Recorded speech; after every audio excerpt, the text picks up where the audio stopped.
Hey everybody, Robert Wright here, private label attorney, and today I want to talk about one of the questions that I get asked most frequently by clients, and it's this: should I protect my logo or my brand name, right? Okay, so inherent within that question is a little bit of confusion, right? Your logo, your brand name, your slogan, all of these concepts kind of start to get muddled when you're thinking about private label, right? When I think about trademarks, which is what we're talking about when we're talking about names and logos and slogans, I think about Nike, because Nike does things so well. They have great athletic shoes, but they also have great trademarks, right? So they have Nike, the term Nike, which is a word mark, okay? That literally is the brand name Nike, and they put that on shoes and hats and shorts and shirts and all the stuff that Nike sells, right? So Nike is the word mark. They also have that famous swoosh, right? That iconic swoosh that, again, they put on shoes and shirts and hats and duffel bags and athletic stuff, right? So you have the Nike swoosh. That is a logo, all right? So the word mark is Nike, the logo is the swoosh, and then they have that oh so famous tagline, just do it, right? That they, again, put on shirts and hats and duffel bags and athletic everything, right?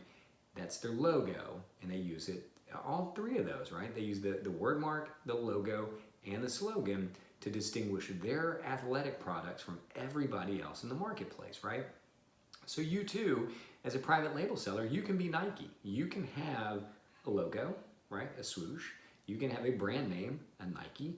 You can have a slogan, just do it. I mean, you can put any of those on your private label products, but for Amazon purposes, what Amazon wants to see for brand registry in particular is your word mark, okay? So if I had my druthers and you have to choose either your word mark, your Nike, your logo, your swoosh, or your slogan, just do it, I would recommend registering your word mark. Because, and I say that because when you register slogans change, right? Slogans go in and out, you might tweak it and change it, and that might not be central to your branding. That's generally kind of bringing up the rear in terms of branding. Logos, when you register a logo, I mean, you're not registering necessarily any of the text associated with it. You're registering the visual image, right? So if you're never going to change your iconic swoosh, you're good. Go ahead and register the logo. But when you register a word mark, your Nike, you can register it in such a way that you have rights to it in uppercase letters, lowercase letters, the pink, red, polka dot, striped, fancy font, non-fancy font, Times New Roman. You've got such great flexibility there with your word mark and registering that. To me, it just makes sense if you have to choose one, choose to register your word mark. And then selfishly, if you're looking for brand registry on Amazon, while Amazon will accept a logo for brand registry purposes, they'll only do that if it has like a word mark associated with it. So just, go straight to the heart of things. Register your word mark. That's going to give you broad protection for your brand. It's going to get a trademark registration on the books.